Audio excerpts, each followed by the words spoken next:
اللہ اللہ اللہ اللہ۔ صادق آل محمد امام جعفر صادق علیہ الصلاۃ والسلام، انہوں نے فرمایا کہ جو انسان یہ والی صلوات 100 مرتبہ پڑھ لے، اللہم صلی علی محمد و آل محمد و عجل فرجہم، یہ والی صلوات پڑھ لے تو میں جعفر صادق ضمانت لیتا ہوں جب تک موت نہیں آئے گی، جب تک وقت کے امام سے ملاقات نہ ہو جائے۔ تو اب اسے اپنے وظیفے میں لیں گے یا نہیں لیں گے؟ اصل میں یہ آل محمد کی وہ فضیلت ہے جسے آپ ہر جگہ پڑھ سکتے ہیں۔ مثلا میں چاہتا ہوں جتنے میری لوگ مجلس سن رہے ہیں، مرد عورت حاضرین ناظرین شارجہ دبئی ہندوستان پاک جہاں بھی سن رہے ہیں، آج اس مجلس کو سن کے واجب کر لیجئے، ہم رات میں بستر پہ سوئیں گے نہیں جب تک ایک تسبیح صلوات کی نہ پڑھ لیں۔ مطلب یہ کوئی بڑا کام ہے؟ آل محمد کی سب سے بڑی فضیلت کا اعتراف کر کے اگر موت بھی آئے گی تو اس کا مطلب صلوات پڑھنے کا مطلب یہ ہے کہ آپ آل محمد کے فضائل پڑھ کے سوئے۔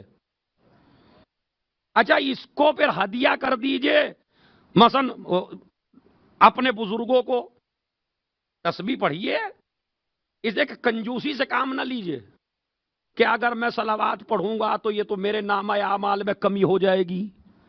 نہیں، خدا کی قسم، اس لیے کہ ثواب دینے والا دنیا کا بادشاہ نہیں جس کا خزانہ ختم ہو جائے۔ اگر آپ اس میں دوسروں کو بھی شامل کر لیں، مثلا میں نے صلوات کی تسبیح آج رات میں پڑھی، اچھا پورے ہفتے پڑھنے پڑھیے نہ پڑھیے، جمعے کے دن اور جمعرات کو تو پڑھنی ہی چاہیے، 100 دفعہ رات میں 100 دفعہ دن میں، اس لیے کہ نبی نے فرمایا، حدیث سنا دوں آپ کو، اچھی سی حدیث، صلوات پڑھیں محمد و آل محمد پر۔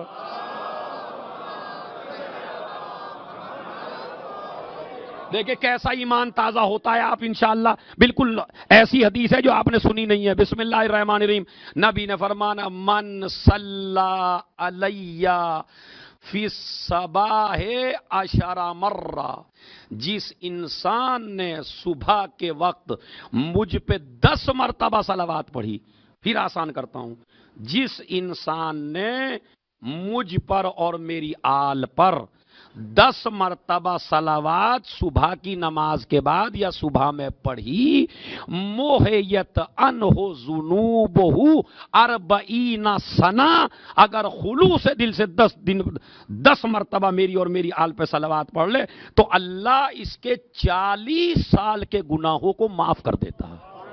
میں نے اتنا بڑا جو دعویٰ کیا تھا نا ممبر پہ پہلی مجلس میں کہ آل محمد کی سب سے بڑی فضیلت ہے، تو ثواب جب سب سے بڑی فضیلت ہے تو ثواب بھی اس میں سب سے بڑا ہی ہوگا نا۔ 10 مرتبہ کل پڑھیے، اما یہ تو 10 مرتبہ بتایا، نبی فرماتے ہیں من قال، جس نے حدیث ہے سنیے 5 منٹ، من قال اللہم صلی علی محمد و آل محمد اعطاہ اللہ لہ اجر 72 شہیدا وخرج من ذنوبہ کیوم ولدت امہ، جس نے خلوص دل کے ساتھ اللہم صلی علی محمد و آل محمد کہہ دیا تو اللہ اسے 72 شہیدوں کا اجر دے گا۔ کتنے شہیدوں کا؟ 72 شہیدوں کا۔ وخرج من ذنوبہ کیوم ولدتہ امہ، اور میری گزارش ہے اپنے اس ٹیم سے بھی کہ یہ ان حدیثوں کی کلپ بنا کے ڈالے تاکہ پوری دنیا میں یہ نشر ہو جائے۔ خرج من ذنوبہ کیوم ولدتہ امہ، اور گناہوں سے ایسے پاک کر دیتی ہے صلوات جیسے ماں کے پیٹ سے ابھی پیدا ہوا ہو۔ ابھی 2 حدیثوں کو نہ ملائیے، 10 مرتبہ پڑھے تو 40 سال کے گناہ معاف ہوتے ہیں، آئیے 40 کا ڈبل کر لیجئے۔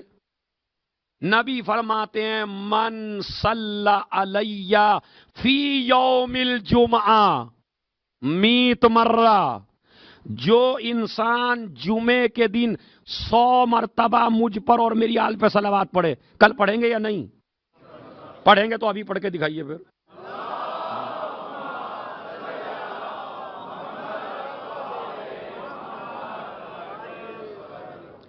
یہ حدیثیں ایسے ہی یاد نہیں ہوتی، پورا دن لگا ہوا ہو گیا مجھے، پورا دن اب ان کو یاد بھی کرنا عربی میں. من صلی علیہ، جو انسان مجھ پر میری آل پہ صلوات پڑھے، میت مرہ، میت تو سمجھتے ہیں نا، میت دینار، میت درہم، میت مرہ 100 مرتبہ خالی صلوات پڑھ لے میرے اوپر. کس دن؟ فی یوم الجمعہ، جمعے کے دن. تو کیا ہوگا؟ غفر اللہ لہ ذنوبہ 80 سنہ، اللہ اس کے 80 سال کے گناہ معاف کرے گا.